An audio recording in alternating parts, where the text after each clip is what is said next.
Yep, he's one. One. There's one. Okay. There's two. Okay.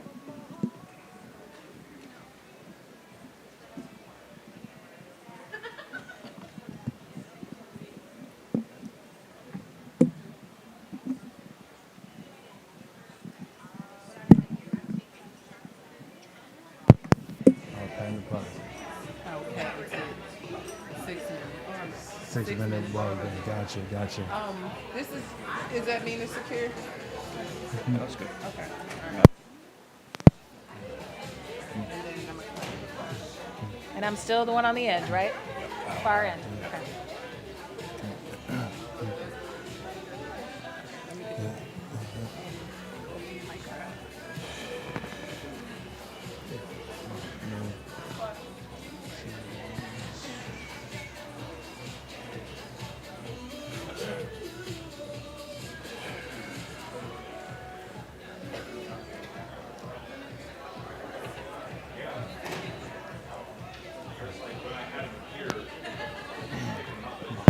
Judges, you can now.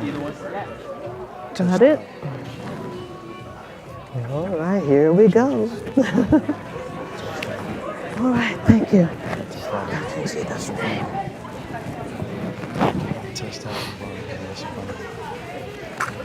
Judges, you can now test out the barber band. That's fun.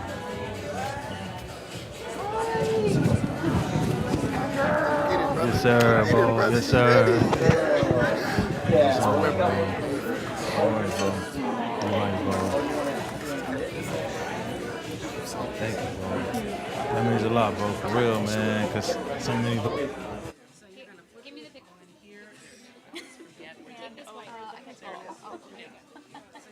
Sorry. Okay, gotcha.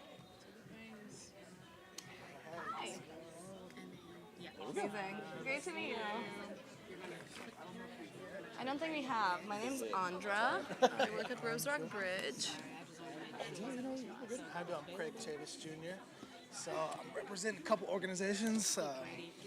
So Green Sports Alliance Foundation, I'm the chief operating officer of that. And then locally here in Tulsa, I have a company called Taco Mesquite, which is an alternative coffee brand that I'm launching. So, yeah, alternative. So it's not coffee. It's not a touchscreen, No. is it? It's a different plant. That's cool. Yeah. So, Yeah. And then Honored to finally get one of these coveted Village in Tulsa notebooks. yeah. yeah, how you doing? I gotta go kiss my baby. Yes, for sure. She's adorable.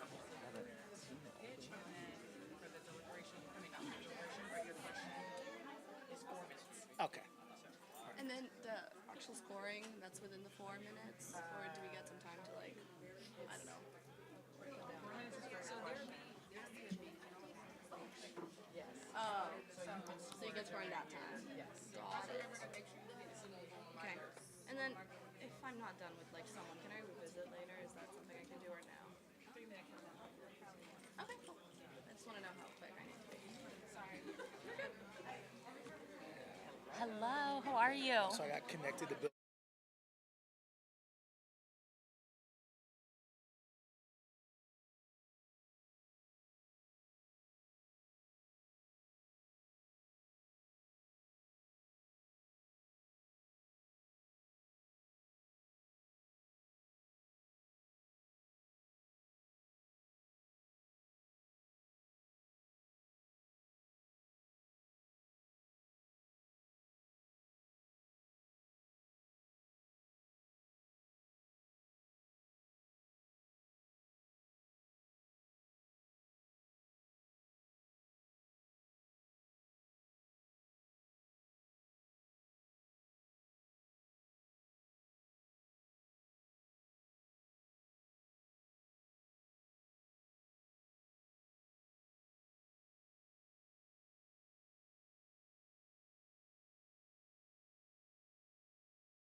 Yeah, okay, yeah.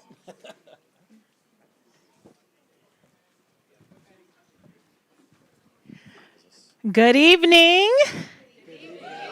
Oh, guys, come on. You know by now how I roll. Good evening. Good evening. There we go. Welcome to another Build in Tulsa product pitch night. We are so thrilled to be part of Global Entrepreneurship Week with our friends at Gradient, hosting in their beautiful space with the wonderful stylings of the Kia Cole Events team to bring another product pitch night to you tonight. We are so excited for you to learn more about the inventors, innovators, and entrepreneurs that will be taking the stage in just a few minutes. Build in Tulsa, I'm Ashley Sims, and I'm the Managing Director of Build in Tulsa. Build in Tulsa is an entrepreneur support organization, a full-service entrepreneur support organization. We do it all, from training and coaching to networking and community building to funding these important ideas, to making sure those who are often overlooked have a chance to build the businesses of their dreams and really build legacies, not just for themselves, but for their families and their future generations.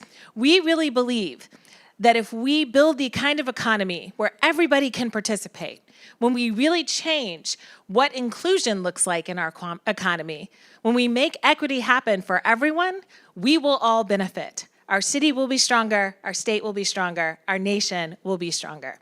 It's a big mission, and we couldn't do it without the help of our sponsors. From the George Kaiser Family Foundation, which has provided us with important, fundamental, and stalwart support for the last 4.5 years, to our friends at the Sanford and Irene Bernstein Foundation, Charles and Lynn Schusterman Foundation, and our friends at Target, who have supported Build in Tulsa for upwards of $2.5 million now.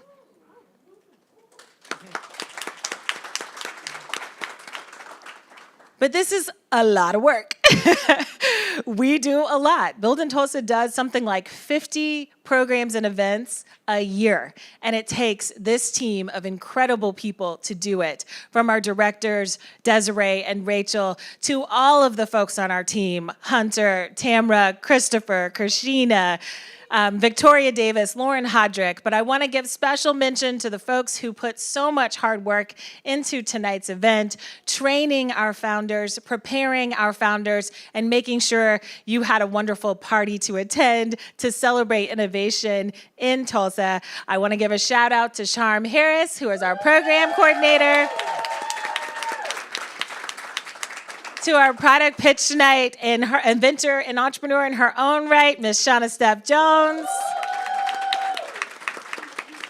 And our product pitch EIR, the wonderful and always, where is she? And always on camera, Miss Kim Roxy. Build in Tulsa is 4.5 years old. And I want you to take a look at these numbers on the screen. In just 4.5 years, this is the kind of impact we made together. We have impacted 700 entrepreneurs. Those are folks who have come through programs, not just come to events. We've invested more than $20 million, much of that money going to the hands of folks who didn't think they would ever get a check, didn't ever think that anybody would believe in their initiative. We have provided or facilitated 30,000 hours of training and coaching. 30,000 hours. The folks you'll see on this stage, they're the product of that training and coaching. We don't just say, get up there and pitch. We make sure they're prepared to do so. And our founders have taken that $20 million that we have provided and awarded, and they've raised an additional $36 million. We're proving the model, people. When you invest in the underinvested in, look at what they can achieve. I'm so proud of this team, this organization, this mission, and most of all, my city. Tulsa is my hometown, and it thrills me that we get to be on the cutting edge of inclusive innovation. It thrills me that we get to meet 5 new inventors and entrepreneurs tonight and see what they can do. But this is a legacy project. There was another product pitch night, and so we're gonna roll a quick video to show you what happened at last product pitch night. We are so happy to have you at our second product pitch night. We are on a mission to catalyze multi-generational wealth creation for those who have historically been denied resources and funding. And we're doing that through tech and entrepreneurship. We live with Greenwood in our hearts and Greenwood on our minds.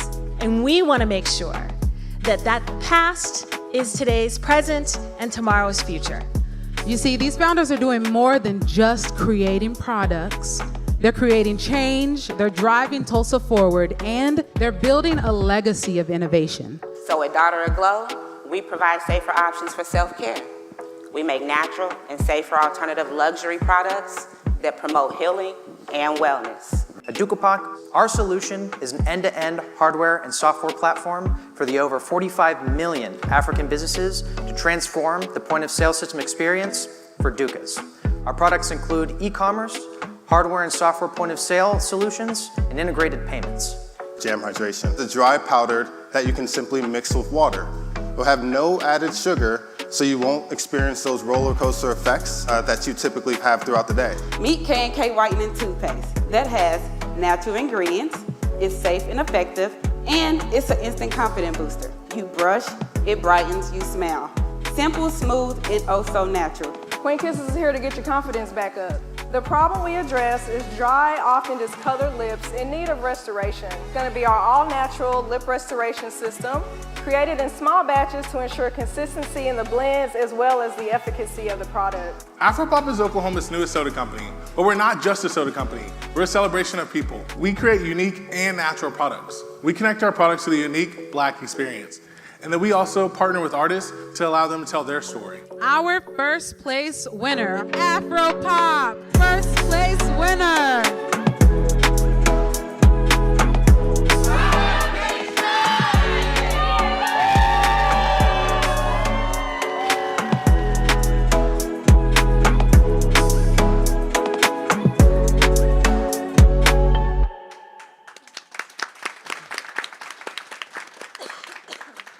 All right. Thank you, everyone, for joining us. Good evening. Yes. So, as you know, now this is our third product pitch night. And one of the things that Ashley mentioned before when she was going over those training hours is product pitch night is not just a competition. It's just not something that someone's going to pull up and pitch. And they're not just applying and thinking they're going to get on stage the next day or the next week. One of the things that we do extremely well at Build in Tulsa is making sure we truly wrap around support, coaching, training, and honestly, community with our entrepreneurs. And so the 5 amazing companies that you're going to hear from tonight were selected from a pool of about 32 applicants from this pitch competition this year. So these amazing 5, was a steep competition, by the way, and they were chosen in August. We're sitting in November. And from September 5th to last week, November 13th, they went over many, many, many hours of training. They went through workshops on supply chain, inventory, pricing, financial forecasting. They talked about pitching, pitch delivery. They thought about go-to-market strategies, developing their business plans, creating data rooms, and creating a roadmap for not just this stage tonight, but creating a roadmap for success to execute after this program. So what you're going to witness tonight is the many hours and many months of support that they received. And since we're in community, you all can do something to help them tonight. And so we're gonna get into that in just a little bit, but I want to talk a little bit about what this program is. And so the name of this program is called Product Pitch Night, but it's more than just a night. It's an entire experience. And so our companies, we have 5 companies, and we have 3 top prizes. And so our wonderful judges, who I will introduce in a second, are going to be listening to these 5-minute pitches and going to be doing about 4 minutes of Q&A. And the top prize is a $10,000 cash award. Yes, come on, $10,000. We told y'all we'd be investing $20 million into the hands of founders. The second cash prize is $5,000, and the third place prize is $2,500, and we will have an audience choice vote for $1,000. So everyone in this audience who's here in person or who's joining us on the live stream, thank you for joining us, has an opportunity to vote for their favorite company this evening. But there will be more ways that you can support them. Obviously, we know cash is king, cash is amazing. It can help them to continue to create their execution plans, but your community support will also help them. So after the pitch competition, they will have tables around the room, and we would hope that you all can stay after the competition to offer your support, offer your network, offer introductions, become a customer, see how they're selling. Some of them are going to be our upcoming First Friday Founders Marketplace, which we'll get into a little bit later on tonight. So there's definitely lots of ways we can support them outside of these prizes. So now to our lovely judges. So we have 4 amazing judges joining us tonight who are pillars of our community and new to our community as well. So first up, I would like to thank Naomi Cervantes, who's the platform manager at Tulsa Local Ventures. Our very own Tyler Duncan, who's the founder of Coracle Coffee. And a winner from the first Build in Tulsa product pitch night a year and a half ago. Yes. And he has a shop on 3rd and Cincinnati. 3rd and Cincinnati. And I see you be barbecuing some stuff outside sometimes. Yeah. That's Coracle After Hours. Okay. And carries a product also from a product pitch night winner from the first cohort as well. So thank you so much. And then we have Craig Chavez Jr. here. He's the Chief Operations and Strategy Officer at Green Sports Alliance Foundation. Yes. And just recently moved over here to Tulsa. Yeah, 3 months ago. 3 months ago. So 3 months in, but has been to Tulsa before and definitely embedded into our community. So thank you so much. And of course, we have Andrea Pentalemion, our innovation analyst over at Rose Rock Bridge. Thank you so much. Yes. And this is her second time judging with Build in Tulsa as well. So thank you for coming on back. And Rose Rock Bridge is part of Tulsa Innovation Lab, so you should know. All right, and so who are the founders? Who are the 5 amazing companies, the inventors that you're going to hear from tonight? We got Miss Claudia Green with Jerk Island, LLC. Yes, yes, you can hear all about the spices she be cooking up. We got Mr. Danny McLean with VS1, the sports dude, looking like a sports agent tonight. We got Barber Man. We got Henry Mayer with Henry the Barber LLC. All right. We got Cherie Montoya with Sweet Temptations by Cherie LLC. Our beautiful lady in red. And we have the amazing team with G&J Sensing Solution, Gerardo Vera and Julian Antuguba. All right. So as I mentioned before, each company is going to have 5 minutes to pitch. And then we're going to do 4 minutes of Q&A with the judges. And then we have our lovely Tamara Moore on our team, who's the timekeeper, who's going to, as you guys remember, she'll be holding up signs when you have 2 minutes, 1 minute, and when your time is up. And when we're done with Q&A, we're just going to watch videos so the judges can do their scoring. And then we're going to keep going on with the pitches.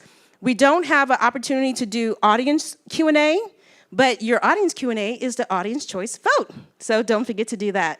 So again, thank you to Gradient, our partners for Global Entrepreneurship Week. And we're going to get on with the show with Barber Man, Henry Mayer. All right. Thank you, thank you. All right. With a show of hands, how many of you all remember the 2020 pandemic? I also remember that time as well, especially as a barber. You see, during that time, 91% of barbershops had to temporarily close their doors.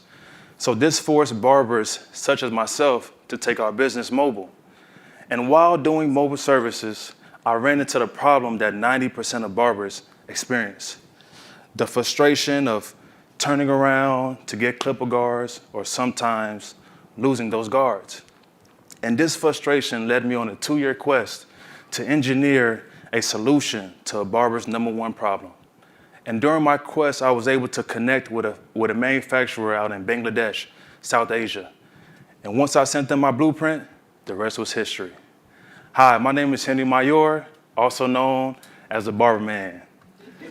Your friendly neighborhood barber, saving lives one haircut at a time.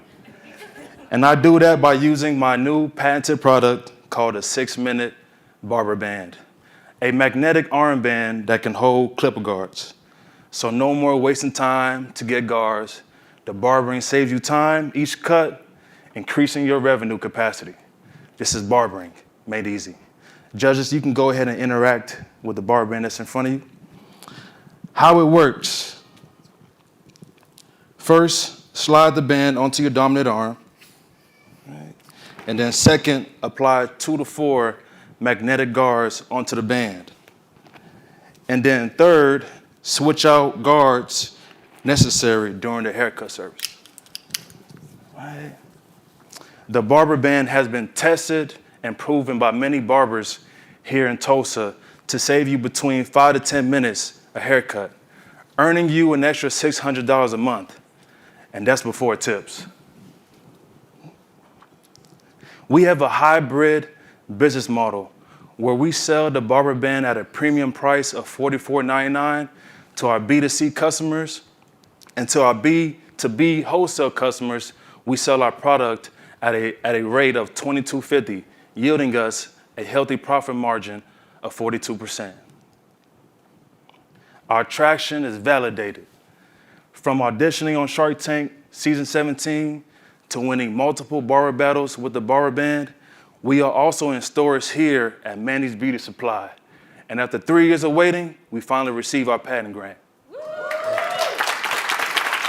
This is only the beginning. This is only the beginning. Right. Now, the barber industry is a $40 billion industry. Assuming we reach 60% of barbers in the US, our serviceable addressable market will be $4.28 million.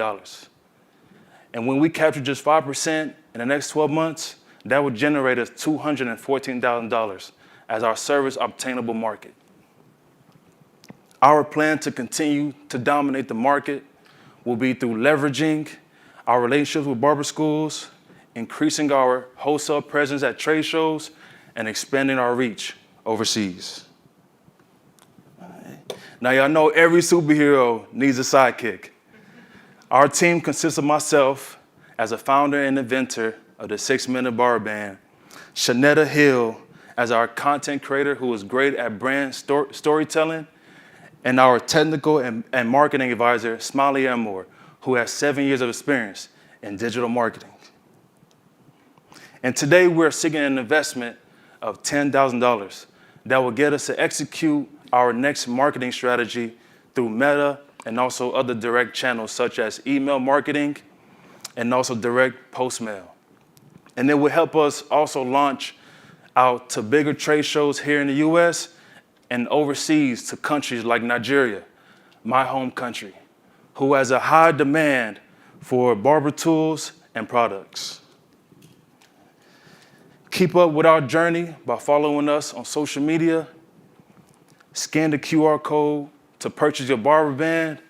And tonight, I have a few units available for those of you who would love to gift their barber a barber band for Christmas. Thank you.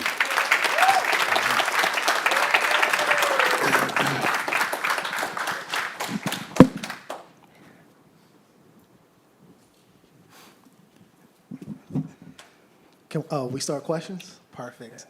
I cut my own hair. I've been doing that for 15 years. That's what's up. That's cool. I completely resonate with this, and so this is gonna stem like from my question because like I've gone through multiple different clippers. So every clipper has its own like design. So like, what do I do like if I have a different brand, like a wall clipper versus like a master clipper? Like, is this universally applicable, or is this only for certain styles of clippers? Because I know not every barber may have the clippers that fit these devices. So Yes. How you thought about that? That's a great question. With the barber band, we also have our speed guards, which is universal guards that fits on most clippers. And for the Andes, Andes also have magnetic guards too as well, so that will fit on the barber band. Yeah, that's a good question. Thank you. I'll go. All right. Thank you for the presentation. Yes, ma'am. You're welcome. Lovely. Appreciate I it. would love to learn more about how you've been validating your demand. You mentioned a 5 to 10 minutes saving for time.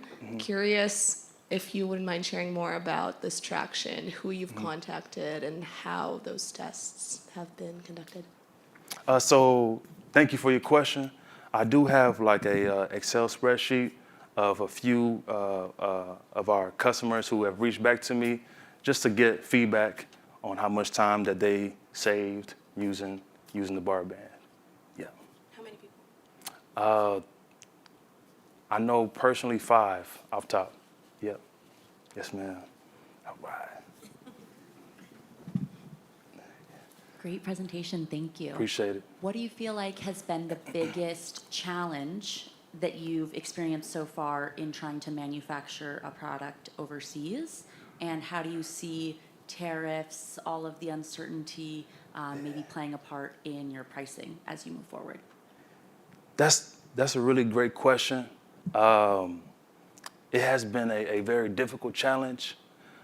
Good thing, though, we are in talks right now with a local manufacturer. Here in Tulsa? Yes, ma'am, here in Tulsa, yeah. That's exciting. Yes, ma'am, yes, ma'am. Yeah. Did you, I know in one of the pictures there you talked about some of the places that you're currently working with, like schools and stuff. Can you speak to some of those places specifically that you've gone out to, and like what's the feedback been from educators in your field? So we went to schools here. I've from Paul Mitchell, Tulsa Tech, and Clary Sage, and the feedback that I've gotten is a lot of the barber students, they love it. Yeah, and my heart and goal is I want to help those barbers, especially when they come out of school, have a quality tool on them where they can like save time and get them like more money, especially starting out, because it can be hard for beginning barbers. Sure. Yeah. That's all right. Thank you for that question. Yeah. Question about some of your numbers. So like, yes, sir. What is your profit margin on like the band and or the adjusted, the clippers? Like what's the profit margin? Like, have you figured that out? Yeah, so for the barber band, with the information I put here was for the barber band. So for our B2C customers, we have a profit margin of 73%. And our B2B wholesale customers, we have a profit margin of 42%. And our cost of goods sold is $13. Yes, sir. Yes, sir. Thank you. Appreciate it.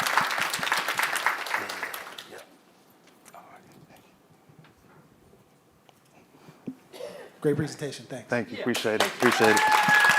I only had 3 customers. That next year, I had 100 customers. This year, I have over 350 customers. Harvey's Detail Connection is the first female-owned, black-owned, North Tulsa native-owned detail company. I founded this company, it's crazy, but during COVID, I had lost my wife, got a divorce. I had lost my dog to that relationship. We had foster kids. I lost foster kids. I lost my grandma, and then I lost my house all in one. I went through a depression, and I just wanted to focus on something that would allow for me to still want to be here. And so I started detailing. To see this brand come from nothing to be built to where it's at, like, I'm getting emotional, sorry. I'm a kid from North Tulsa. A lot of times we count it out. So my name is Joy Harvey. I'm the founder and CEO of Harvey's Detail Connection. I've always built this business to be community-based, where kids can come and learn a skill. All right, now stop it. So the partnership we have with Tulsa Public Schools is an internship. It's something about that age group that I relate to. Come on, sit down. But I always knew I was going to be something. I've always told myself I'm a big deal and I'm going to own a business. I want to be the first Black female entrepreneur to have a car wash in downtown Tulsa. That's it. To be able to be an entrepreneur, to be able to say I am from Tulsa, Oklahoma, home of Greenwood, is an honor. To be part of rebuilding a legacy, it means the world to me. I can't quit. I won't quit.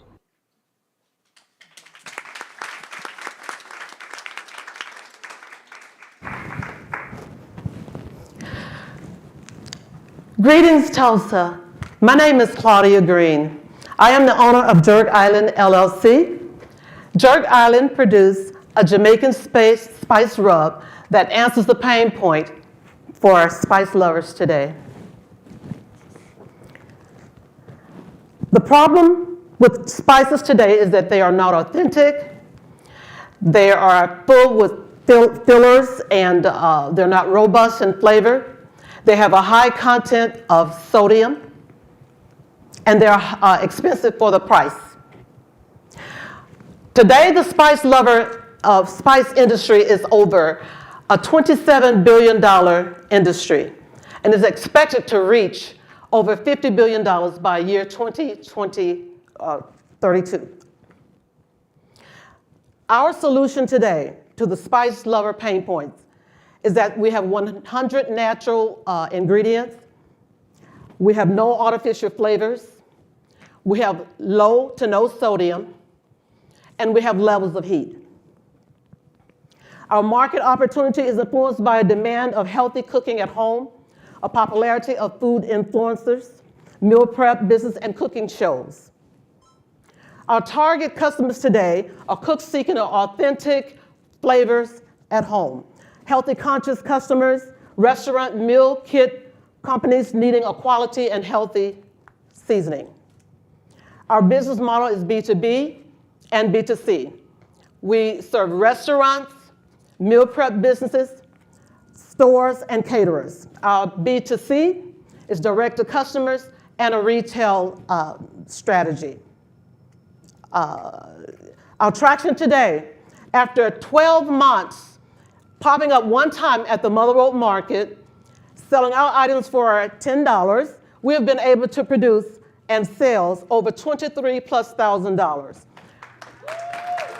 Yes. Our partners today are Sweet Lisa Cafe, the Greenwood Women Business Center, Build in Tulsa, woo-hoo, Mother Road Market, our Deep Greenwood Marketplace, the Kitchen 66, and the Mother Road Market General Store. Our go-to-market is cooking demos and recipes videos. Our farmer market today are farmer markets and food festivals, and a retail shelf placement strategies. Unlike our competition, our products are authentic in flavor, they're clean ingredients, they are strong culture story behind the brand, and a boutique brand readiness.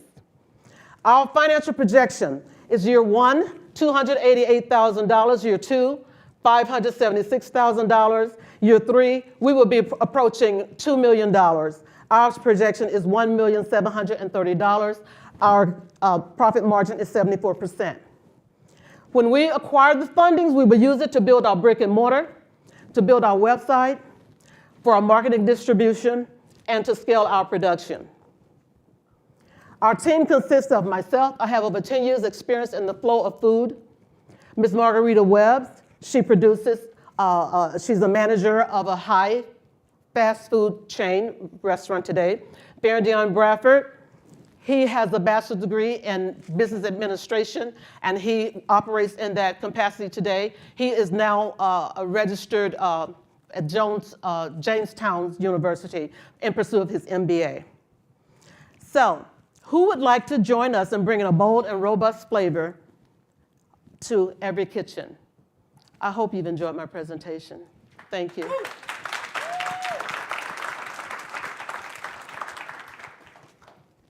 Any questions? Two questions. First of all, I was curious, like, what was the moment where you were dissatisfied with the other seasonings out there? And then secondly, why a brick and mortar? Okay. My first experience was that the spice was so hot, it ruined my whole day.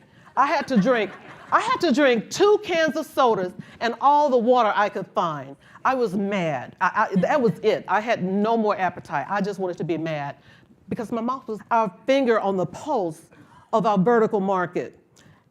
If you like spice, you like it or you don't. Our horizontal market is our vertical market help us keep in touch with our horizontal market because people either like spice or they don't. And that way, they could come in and buy the product, taste it, tell us what they like about it, and then we see a clear market to fill that gap, meet a need, and dominate that market. We've got all positive response back from our spices. As we have spice there, and the judges, you're welcome to try it. It's delicious. We both just tried it. Pardon me? It's delicious, I can verify. Thank you. Thank you. My question for you is how you plan to get to the revenue projections that you showed us on the screen. How do you see yourself in year one getting to $280,000 in revenue? Is that pop-ups? Is that brick and mortar? Walk us through those projections. First of all, we're going to increase our products. We're going to have variations of spices, flavor. We are going to use it, present it at pop-ups, farmer markets, retail shelf placement strategies, and farmer markets. So, yes. Did you have, there we go, of your 23,000 in sales, how much of that was B2B versus B2C? And then, let's do that one first. Okay. Most of it was direct to customer because they were able to come in. That's our vertical market. They were able to come in and tell us what they thought. We saw the expressions. They were happy. We were happy. So, most of that was for that. We did have some sales, not very many, because that's why we're needing the funds so that we can further reach out to our online. Other businesses and stuff. Yes, Yeah. yes. So when you were making those sales, do you know what the breakdown is between? I think it said 70%. 74%. Yes. And is that for direct to consumer? Yes. It costs us about $2.56, and so we have about $7.44 profit margin per package. Oh, where do you want your brick and mortar to be? That was my last question. Where? I'm looking at several places where the money is, where the traffic is, ideally. But I believe if you have a good product, they'll find you, because I've traveled for a good product, yes. So we've talked about your business strategy and sales, but I'm very curious to learn more about how it's made and the process for actually producing this today. We do have a standard recipe measured so we can get the same old love every time. But we want you to have a true tropical experience. We use over 16 ingredients, herbs and spices, and we make sure we do it the same every time. What was your question? Did I answer your question partially? I think, I want to make sure I got it. Curious more about your process. Our process, yeah. That is our process. We hand mix it. And so when we get the funds, we'll be able to go to expand our production, but closely watching over it because we don't want to change anything. The people are happy and we're not going to break anything that's already fixed. And on your team, sorry, a quick follow-up. On your team, are you the architect, the mastermind of the recipe? My recipe, I keep it close to my vest. I pretty much make sure that everything is there, and then I'll just tell them, what we want in it. But like I said, we do have a standard recipe that we follow so that we can get this consistency in the taste. Right now, I pretty much do the mixing right now.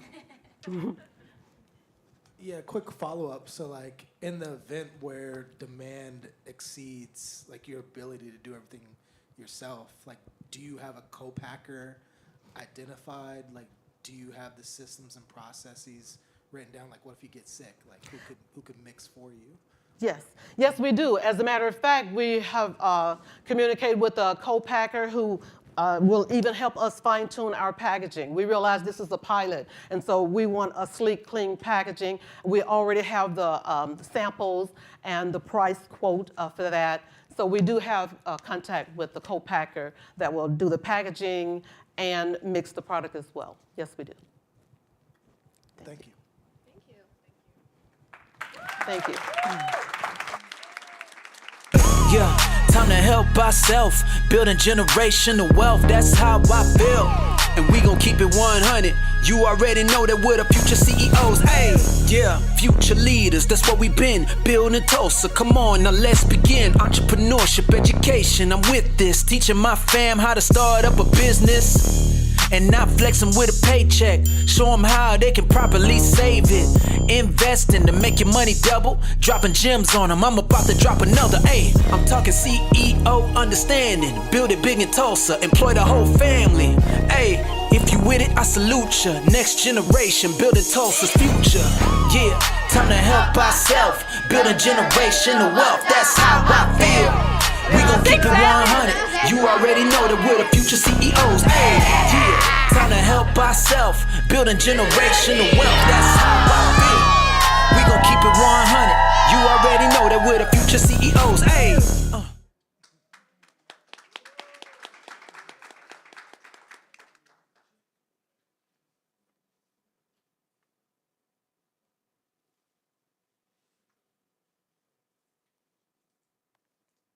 Yeah, time to help ourselves, build a generation of wealth. That's how I feel. And we gon' keep it 100. You already know that we're the future CEOs. Hey, yeah, future leaders, that's what we been building Tulsa. Come on, now let's begin. Entrepreneurship, education, I'm with this. Teaching my fam how to start up a business. And not flexing with a paycheck. Show them how they can properly save it. Investing to make your money double. Dropping gems on them, I'm about to drop another. Ayy, I'm talking CEO understanding. Build it big in Tulsa, employ the whole family. Ayy, if you with it, I salute ya. Next generation, building Tulsa's future. Yeah, time to help ourselves, build a generation of wealth. That's how I feel. We gon' keep it 100. You already know that we're the future CEOs. Hey, yeah, time to help ourselves, build a generation of wealth. That's how I feel. We gon' keep it 100. You already know that we're the future CEOs. Hey.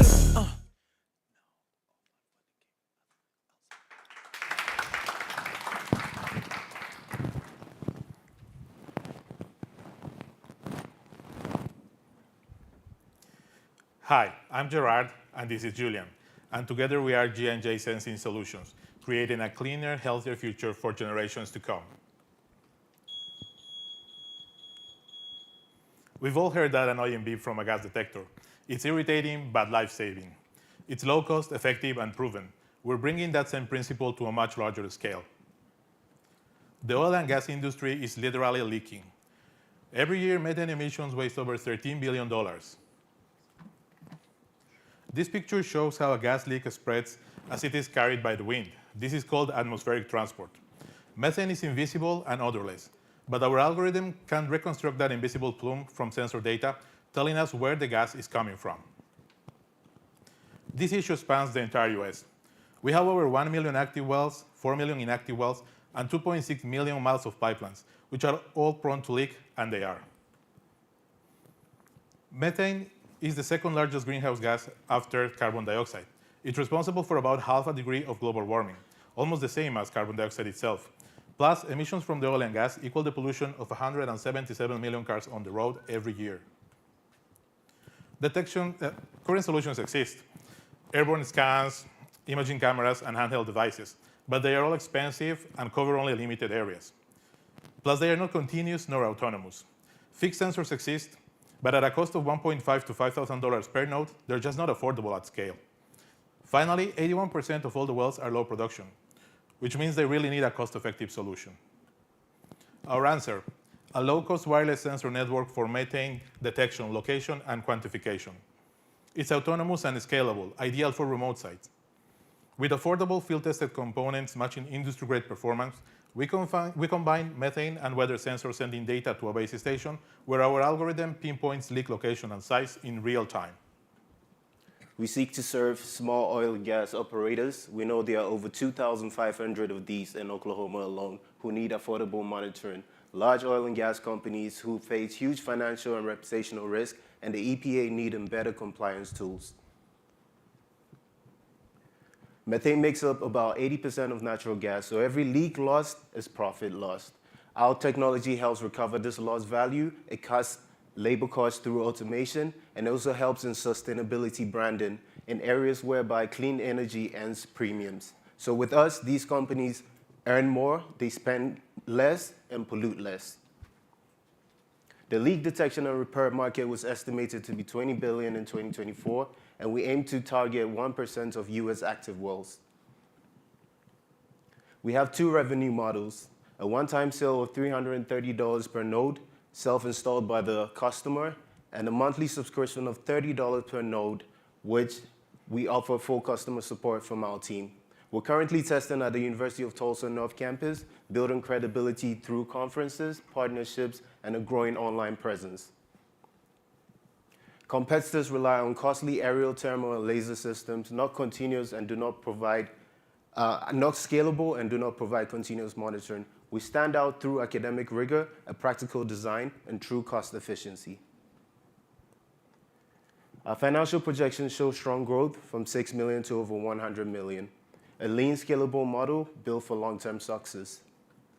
Speaking about success, in 2024, we assembled our team, validated our tech, and filed an IP disclosure with the University of Tulsa. Then we won the first place in the Region Bank Hurricane Pitch competition. This year, we placed second in the graduate division of the Entrepreneurs Cup competition and first in the Black Oak Social Innovation Award competition. We're currently, thank you. We're currently building our test facility, and next we plan on completing our MVP and partnering with a local company to scale by 2027. We're seeking $1.5 million to receive to conduct our pilot test and field testing and manufacturing. But tonight, we're asking for $10,000 to complete our MVP. I'm Julian Atuguba, co-founder and CTO. I'm currently a PhD student in the School of Cyber Studies, and I hold a bachelor's degree in petroleum engineering. I'm Gerardo Vera, co-founder and CEO, a mechanical automation and petroleum engineer, and a current PhD student in cyber studies. Our advisors include leaders at Williams and the University of Tulsa. Mr. Tom McCoy, who is currently the Senior Vice President of Upstream at Williams, personally visited our facility and endorsed our technology. We're building the technology, we know the market, and we're ready to scale. Join us as we transform methane monitoring. Join us as we build in Tulsa and create a cleaner and healthier future for generations to come. Thank you. Thank you. I'll start us off since we've chatted before. Yeah. So a few questions. I actually have a ton of questions, but I'm gonna leave room. First and foremost, congratulations on your pitch. Thank you. Would love to hear a little more, question number one, about how much area you're able to cover with your sensors, and walk us through scale, because I find integration can be a real pain point when working with operators. So that's one question on my mind. Okay, so the main idea about coverage is to position the sensors around the most important facilities or most probable leak sources.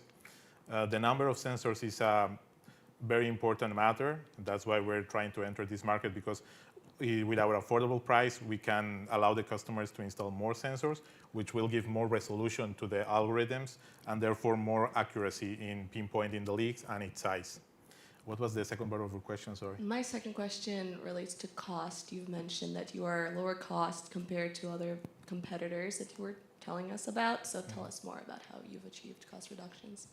Okay, so these technologies are very expensive because mostly because of the market they're servicing or they're aimed to. What we are doing is bringing these low-cost components, like in the home detection gas sensors we have.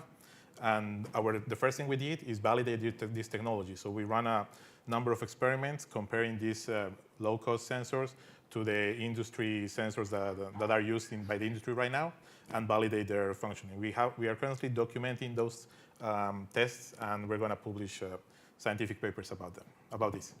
Thank you. You're welcome. Hi, thanks for the presentation. Talk to us about how you're going to get to those expansive revenue numbers that you showed us on the screen. If I'm doing the math right in my head, one sensor and 12 months of the subscription is about $510. In year one, how do you get to $6 million in revenue? Okay, we are expecting to service 1% of the market of active wells in the US.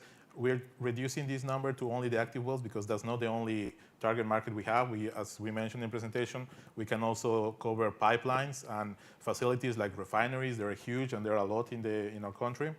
So it's a bigger market than we are aiming to. Plus our projections are based on this 1%, which will be around 10,000 wells. One well requires an average of 5 sensors, so it's not just one. They need 5. And depending on the geometry and other conditions, they may need more or less, but mostly more. So that's how we're getting the numbers. We have studied the capacity and the number of workers we will need, of manufacturers and everything, so we can match this number. Thank you for the question. How does $10,000 affect your ability to produce an MVP? Thank you. So right now we have validated the technology in labs, like using the components individually. The next step is to combine them, create a sensing node, which will be comprised of several of these sensors. We need wind speed sensors, wind direction sensors. We need these methane concentration sensors. We have to combine them with also wireless communication devices that allow them to communicate to each other and send the data to a base station. So these are not very expensive components, but we need a number of them. And we also need a facility where we are allowed to release these emissions of methane in a controlled way so we can do this testing. So the next step is to create this, which will be our MVP, and to test it empirically in a near real-world environment. Thank you. Yeah, quick question, and I want to know if you've thought about this adjacent market. It's like I work in sports and sustainability, and like one of my big clients is Alterra Mountain Company, and they own a bunch of ski resorts across the world. But one of the big issues right now is climate change. So like they're having to use more and more fake snow to power their ski resorts, which is cutting their costs. I mean, cutting the revenue, right? So they're switching from being a ski company to now they're actually mining methane in the whole town of Aspen and using methane to power the city. So I'm curious, like, have you thought about partnering with like companies that mine methane or cities that power their city with the energy, which could maybe present a larger, volume sale if you're working with entities such as this? You thought about that? Thank you for the question and suggestion. We haven't, but we definitely will now. Yeah, because literally the whole city of Aspen is being powered by methane gas because of all the old mines around the city. So that could be a market opportunity for you to look at businesses like that. Yes, definitely. This is all about saving energy while saving the environment at the same time. Thank you. Thank you. Thank you so much.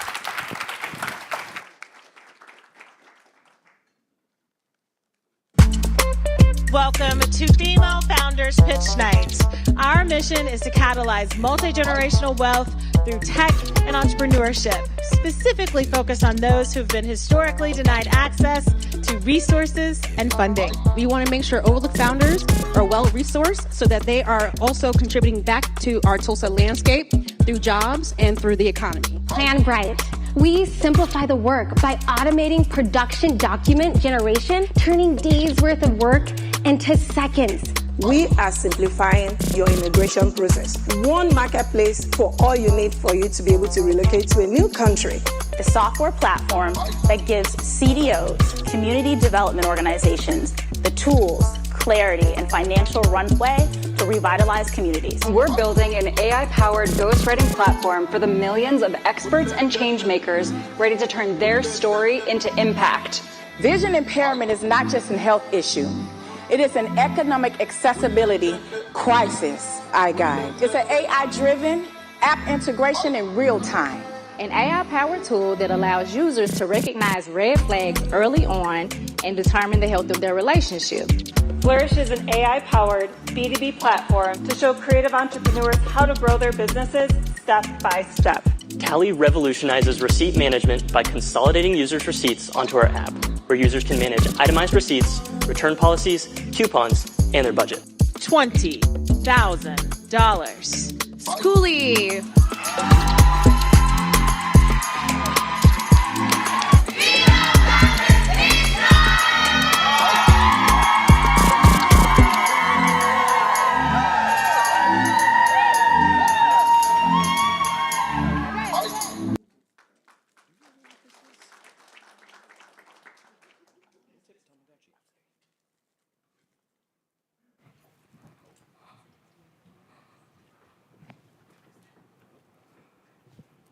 Good evening, everybody.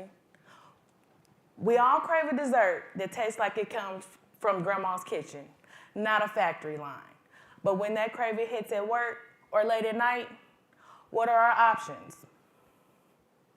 candy bars, stale cookies. No real way to enjoy homemade sweetness when we actually crave it. I'm Cherie Montoya, proud founder of Sweet Temptations by Cherie and the creator of the Sweet Temptations Minis Express, Tulsa's first homemade vending concept. My journey began after losing my dad. I made his favorite, banana pudding, as a way to heal. That turned grief into purpose and built a business built on love. As a way to get my desserts to the Tulsa community, I created mini desserts, small enough to enjoy anytime, anywhere. Judges, you see those cute little packages in front of you at the tables? Those are my Sweet Temptations Minis Express, Sweet Temptations Mini Desserts. Go ahead and try my Y. That's why I was introducing those. Sweet Temptations, let's go down, Cherie. Sweet Temptations Minis Express brings that homemade comfort to the modern world. Through smart refrigerated vending, each machine is stocked with our mini cakes, cheesecakes, and banana puddings, sealed fresh and available 24/7 in hospitals and co-working spaces and universities around Tulsa. Available, homemade convenience available anytime, anywhere. How it works. Each machine is stocked with our signature mini desserts, sealed for safety and kept fresh. Each package has a QR code that links back to our website that keeps customers updated on restock alerts, pre-orders, and catering. It keeps customers connected and coming back for more. A typical mini smart refrigerated vending machine costs around $2,500, 1/3 of a traditional unit, and generates around 85% profit margins. One machine, a restock of one vending machine, because it'll hold around 200 mini desserts. One restock of a machine can generate around $1,750, which is 6 times the earning potential at a regular pop-up of a vendor setup. That's mini desserts, major returns. We'll have a dual business model. We'll partner with our B2B business model allows us to partner with businesses with sharing profits, like hospitals and co-working spaces, and our direct-to-consumer locations will be operating in storefronts and shopping centers, and that allows us to keep 100% of the proceeds, or profits, excuse me. We've sold out multiple times at the Deep Greenwood Vendor Market, and then you see that cute little lady to the left? That is the creator of Strawberry Shortcake, giving our Strawberry Crunch mini cakes a 5-star review. Go ahead and clap that up. We're in talks we met with HaHa Vending to discuss smart refrigerated vending. We're in talks with Gradient for our first pilot location. And we also, clap that up, yeah. We also have we're also being featured in a magazine that's dropping next month. The love is here. Now we're just ready to, get this out here to Tulsa. The sweet market opportunity. According to Grandview Research, the U.S. vending industry is projected to reach $20 billion by 2033. Right here in Tulsa, there's a $25 million homemade dessert opportunity, and the sweet spot that Sweet Temptations plans to fill is around $500K. Our plan is simple. Start small, pilot at Gradient, expand across Tulsa with our vendor pop-ups continuing, also with sampling, with QR-driven engagement and sampling events will turn curiosity into loyalty and word of mouth into word of mouth watering. The competitive landscape. Unlike convenience stores such as Quick Trip, grocery stores like Reese's, and you have the delivery apps like GoPuff, they're not like us. We're locally made, available 24/7 with no waits or delivery fees. Behind every sweet idea is even a sweeter team. Myself, Cherie, handled the founder and the visionary handle the day-to-day. Eddie handles deliveries and logistics.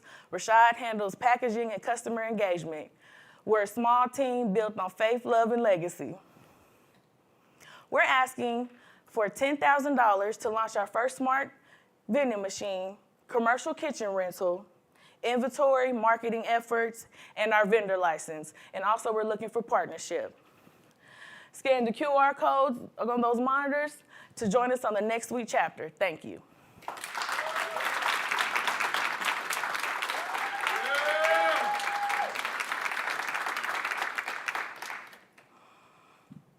I have a few questions for you. Yes, sir. All right. So business to business, like setting one up in another shop somewhere or a Gradient. Is there a charge to lease the vending equipment, or are you utilizing the relationship with the equipment manufacturer to place them? Are they leasing it to you that you lease to other people? How does that relationship work? That's a great question. We're with my pilot location being here, I know I would have to probably lease. I couldn't like put my own machine in this facility, but I would like be able to maybe get a shelf or two. We're still in the talks with that. It's still very new. So. Gotcha. Okay. And a follow up, if you don't mind my asking, where do you bake? Right now I'm baking at home, but I have a line. I'm lined up with a commercial kitchen ready to go. That's why I need, yeah. The opportunity for growth. Where did you come up with the numbers for Tulsa specifically, that segment? And are there any other existing relationships where vending places are that you could connect with to also do the same thing about getting shelves? I've reached out to a few. Well, I know for one vending company, Blue Sky, but they hadn't reached back out to me. I would love, because I know they're all around Tulsa, but they haven't reached out to me. What was your other question? I'm sorry. I forgot. Listen, I gotta tell you. How you get to the $25 million? Oh, do we really eat $25 million of home? according to Grandview research, but yeah. I'll eat $25 million worth of that. Can you also tell us more about the comparison between traditional vending machines and yours and where that difference comes from? Yes, ma'am. Well, I know, in a typical machine, you'll have, like the packaged cookies, candy bars, chips, and old donuts and whatnot. But I know ours is, fresh, and it comes from a place of love, so yeah. So follow-up question to his question. Mhm. When you talk about the commercial kitchen, I'm curious, what's your capacity with that commercial kitchen? Let's say, how many vending machines can you stock, per run at your new food kitchen? I'm pretty sure, because it's a pretty big space, so I'm pretty sure I could stock at least 4 or 5, and the 5 is how I came up with the projections to reach the 500K, but I would say at least 5 machines. And I also, if it, once it does, the business grows, I have looked with co-packers as well to, take it when it's ready to take it to that next level. And just a quick follow-up. So how quickly does it take for you to stock a vending machine, or is that not been figured out yet? It hasn't been figured out yet, but I'm pretty sure, I know when I have the most desserts I've sold at a vendor market, I had over 100 desserts, and it took me maybe a day to get those ready to go. And that was just me, myself, so. Thank you. Yes, sir. One more question for me. I was curious to hear more details around the pilot that you'd like to utilize the money for. Curious what you're trying to measure and ultimately learn for your pilot. Is it, what flavors people like to eat, how much they might consume? What are you looking to learn? The flavors, and then the shelf life, because some flavors may go faster than others. I'm wanting to know the shelf life, what flavors are popular, and and then maybe even customers can give suggestions, and I can run back to the lab and put some more into that. Thank you. You're welcome. That noise threw me off. Do you know what your profit margin looks like compared to your cost of goods, labor, what your overhead's going to be at a place like this, facility? That is a great question. Since I haven't completed the talks with the owner, the company that runs the vending machine, the little market over there, I haven't figured out all of that yet, but I would get your email and get back to you on that. Cool. Okay. Thank you.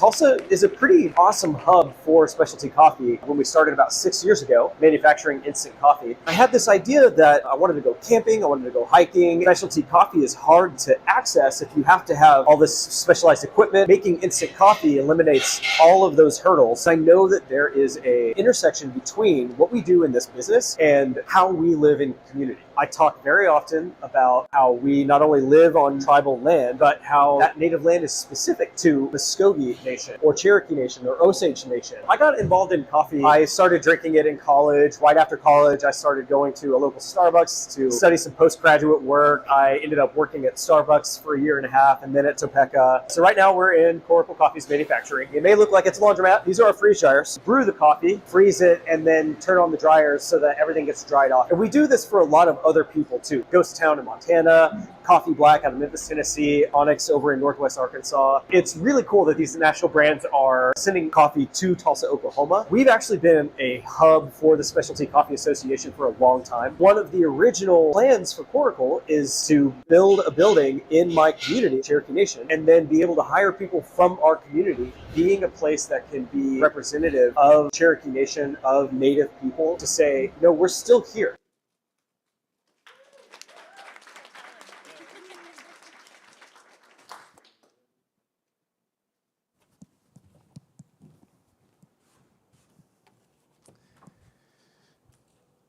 I remember it like it was yesterday. Friday Night Lights, we're down by 7, 2 minutes left, and we have the ball. Coach calls 2 plays, success. Then chaos. Miscommunication, we lose a game. I'd still think about it to this day. However, I believe that that very moment led me to where I am now to present to you VS1. VS1 is a smart, real-time communication platform used by collegiate football teams, softball teams, and baseball teams. So 2 years ago, this journey started. I received a phone call from a good friend, business partner, and softball coach of a competitive NCAA team. Bob loves this softball. He loves this team. He loves his athletes. And I could hear it in his voice. Something wasn't right. He said, hey, the rules changed in our game. NIL has changed the competitive landscape. And long story short, we're losing. We need tech.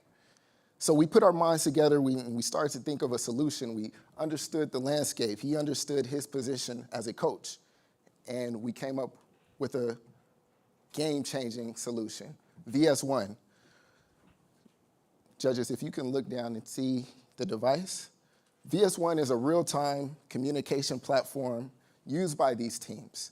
So how it works is players wear the device on their wrist, the coach has a tablet, and in real time, he sends plays, adjustments, communications, and anything else needed to win the game.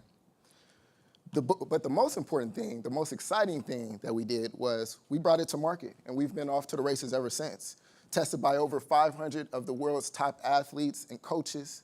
We have over $120,000 in soft commits in terms of investment and $40,000 in pre-sales. We're ready to spread across the country to every sideline. And yeah, you can clap it up. I heard it clap. Yeah, there we go. There we go. And by the way, these are real images of our product in the field.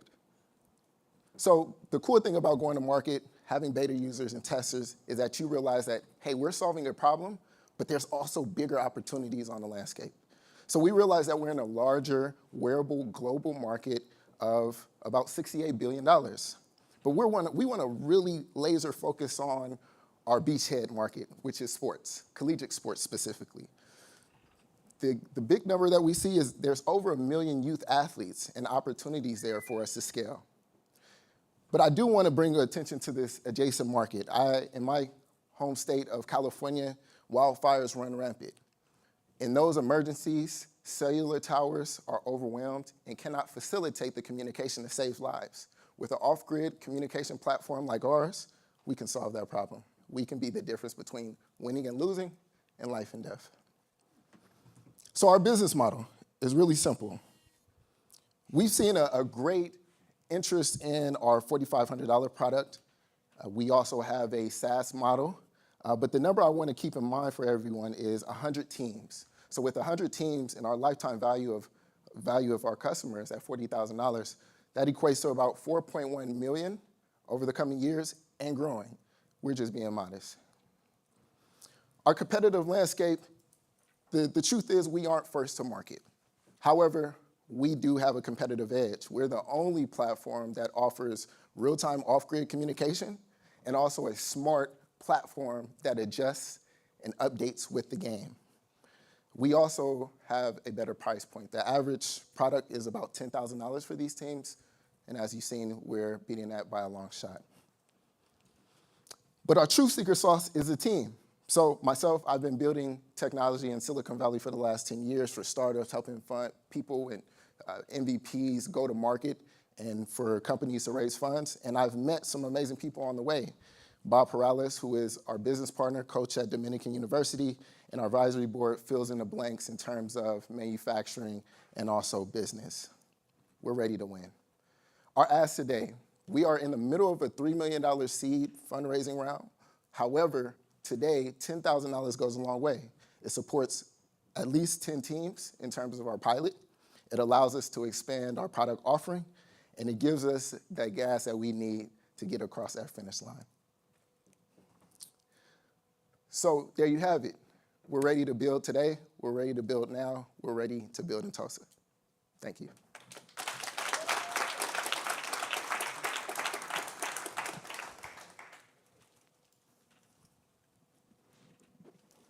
All right, I'll kick us off, Danny. Thank you for that presentation. Talk to us about how you get to your LTV, your lifetime value for a customer. Love it. Great question. So through some of our early trials, essentially we work with teams. Let's take softball, for example. They need at least 10 devices and one tablet. That's $4,500, right? So that one-time cost is upfront. We give them the product. Coaches usually are our direct line of communication.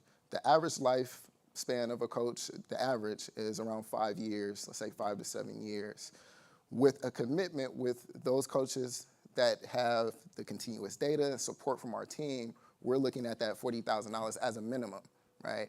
But as we offer more product offerings, more value, we see that that number will grow over time. Does that answer your question? Yeah. Awesome. I was curious, two things. One, is there any IP associated with this product? Yes, great question. So on the slide, I'm sorry I didn't point this out, but we do have we just submitted our provisional patent application earlier this year. Shout out to my cohort. They inspired me to actually go forward with that.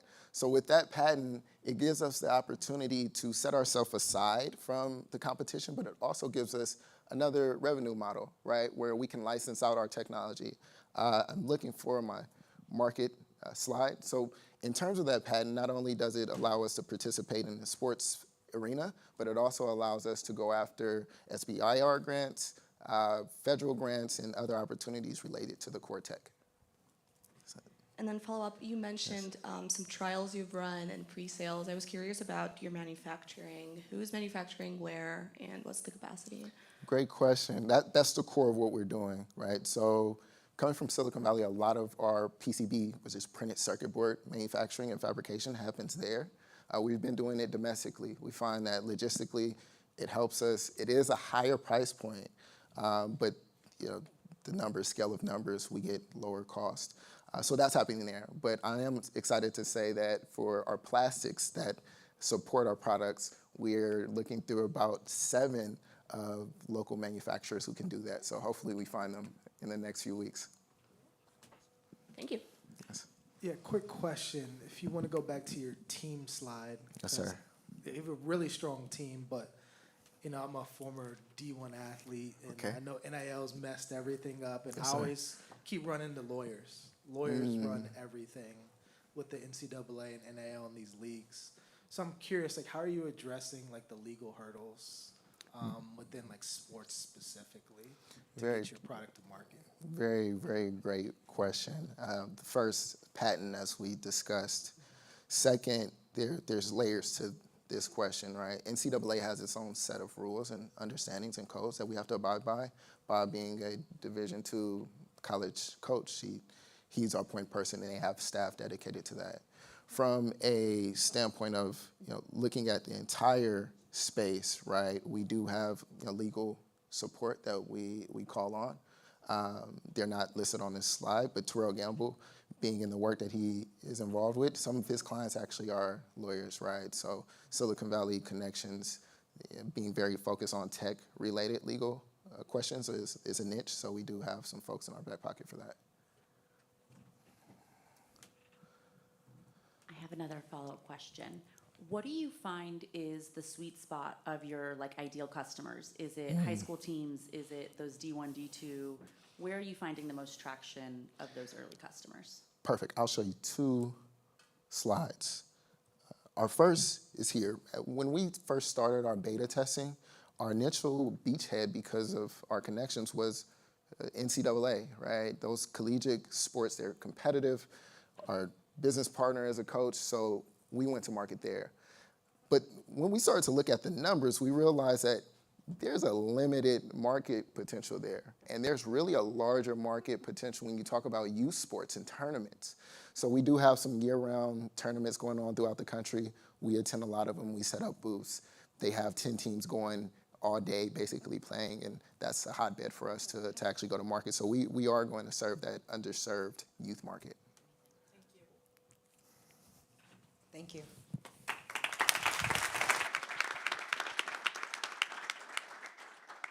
All right, let's give it up for all of our 5 contestants. All right, now it's your chance. You have a chance to vote. And so if you look to either screen, and if you're online, you should be able to take a screenshot of this or take a photo of the scan to vote. So when you click that, you will have the opportunity to choose your one team that you'd like to see advance to the audience choice vote. So you got Miss Claudia Green with Jerk Island LLC again. All right. You got Henry Mayer with Henry DeBarber LLC. Gerardo Vera and Julian Atuguba with G&J Sensing Solutions. Danny McLean with VS1. And Cherie Montoya with Sweet Temptations by Cherie LLC. And so please go ahead and put your vote in. And I'm just going to be quiet for a second while you do that. And then we're going to move on. Because what we're going to do after this is learn about some events we got coming up, how you can get involved in a pitch competition like this, and then we're going to announce the winners. All right. So, does anyone need that scan to vote again? Is everyone good? Everyone's got the QR code? All right. All right. So what do we have coming up? Well, we're at the end of the year, but that doesn't mean that we're just over just yet. So we have, obviously, Global Entrepreneurship Week is going on this week. So please make sure to look at Gradient's website to see what else they got going on for Global Entrepreneurship Week tomorrow, Friday, November 21st. There's still some events going on. So definitely please check that out if you're here in person in Tulsa. We are hosting our Cohort 7 demo day for the Building Tulsa Techstars cohort this Wednesday, December 3rd, coming up next month. So Devon's right here. I've been looking for you, sorry.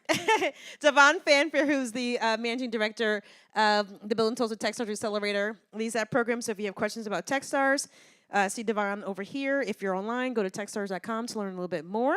But we are going to be at the Philbrook over near Brookside, between Midtown and Brookside. And it starts at 5:30 p.m., I believe. And so definitely come check out the 8 companies that are going to be graduating from Cohort 7 of the Techstars program. Wednesday, December 3rd, we'd love to see you all there. So click that RSVP code. And also, we have our first Friday holiday market coming up on Friday, December 5th. It is our last First Friday Founders Marketplace of the year. We have a few founders in here who will be selling their goods and their products and services. And so if you're still looking for those holiday gifts or just shopping for yourself, definitely come check out that holiday market. It's going to be fun. We have food. We have DJ Alive on Arrival. You know, when he's in the building, you know what time it be. So just come on through. And we are going to be raffling off some prizes. So to know what the prizes are, you got to come. So definitely scan the RSVP code so we will see you guys then. And as always, so if you're interested in a program like the Product Pitch Night, you've seen programs on our video reel about the Female Founders Pitch Night. We have other programs called Build Up, which is a startup school, and it teaches very early stage founders and entrepreneurs how do you even launch a tech business? How do you launch a business? How do you build a product? How do you get a product to market? And it's a 4-week program. It will be on Saturdays in March. So we're going to be releasing more information about that soon. But it's not just for tech companies, it's also for product companies. So we'll be running 2 tracks of that program this March 2026. So definitely stay tuned. And we will be doing some Black History Month coaching and some other programming.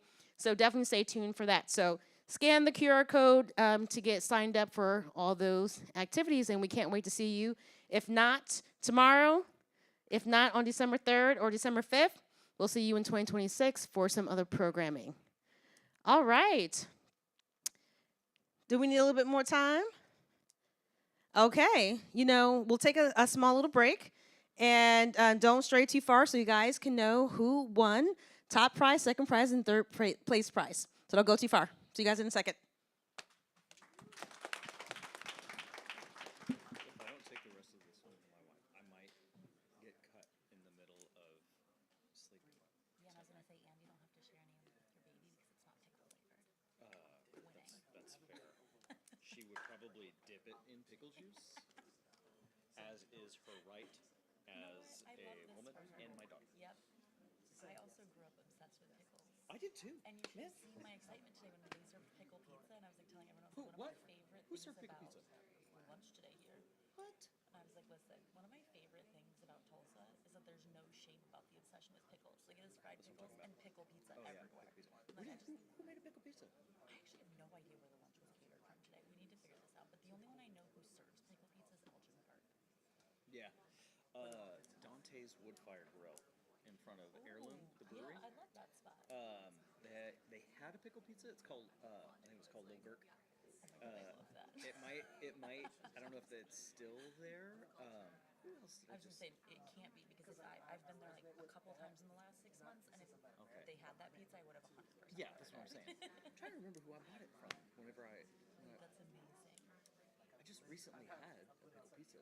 I also feel like now I need a definitive list of all of the pickle pizzas. Yeah, for sure. Oh yeah, for sure. No, we're deep in the pickle pizza combo. Oh no, for sure. I'm all about it.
friends. If everybody could find your seats.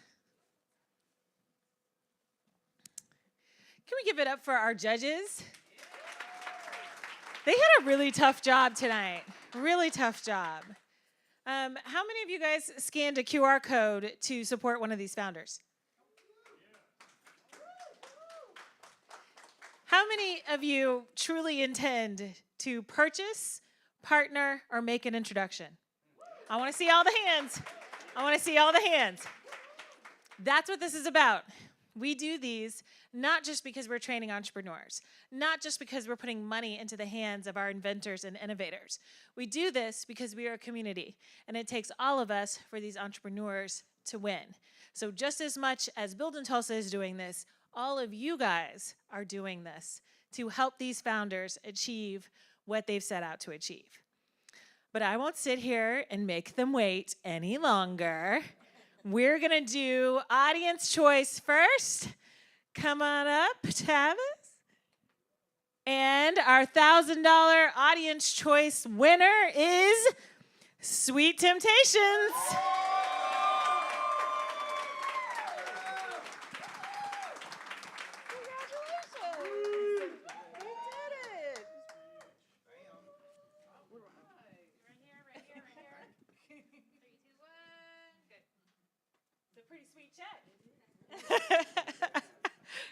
Congratulations, Cherie.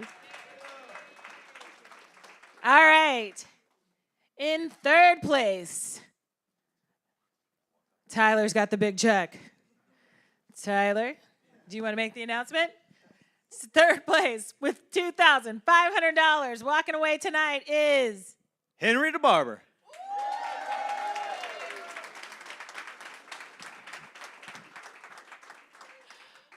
It was the breathing, right?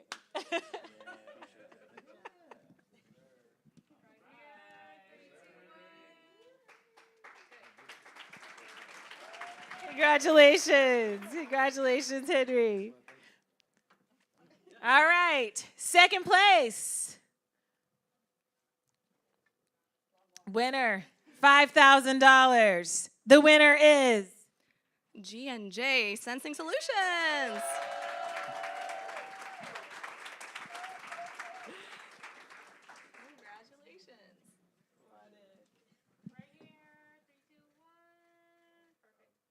Congratulations, guys. And our grand prize winner for $10,000 going home to build their business is VS1.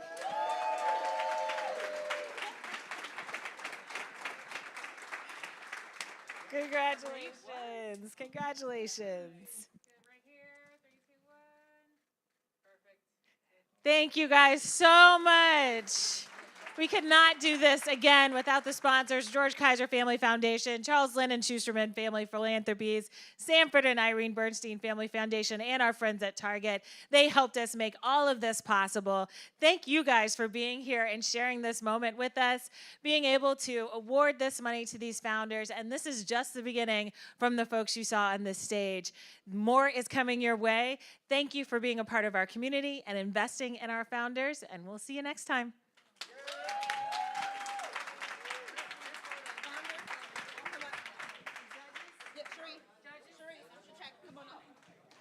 Judges?